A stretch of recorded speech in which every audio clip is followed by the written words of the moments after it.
Video کا آغاز اس رب العزت کے نام سے جس نے انسان کے وجود کو اشرف المخلوقات جیسے انمول تحفے سے نوازا۔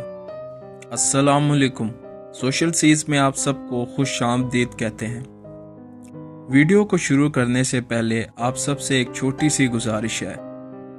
جن حضرات نے ہمارا چینل سبسکرائب نہیں کیا وہ مہربانی کر کے ہمارا چینل سبسکرائب کر دیں اور اس بیل آئیکن کو پریس کر دیں تاکہ ہر نئی آنے والی ویڈیو آپ کو بر وقت ملتی رہے۔ تو چلتے ہیں اپنی ویڈیو کی طرف۔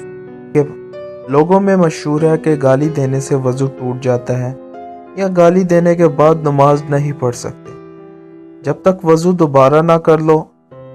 یہ سوچ غلط ہے۔ حدیث پاک صلی اللہ علیہ وآلہ وسلم کا مفہوم ہے کہ مسلمان کو گالی دینا فاسق ہے۔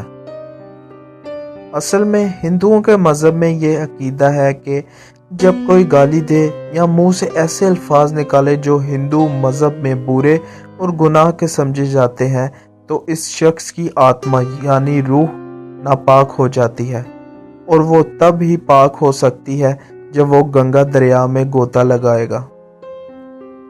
گالم گلوچ دینا غلط ہے مگر اس سے وضو ٹوٹ جانے کا عقیدہ غلط اور بے بنیاد ہے۔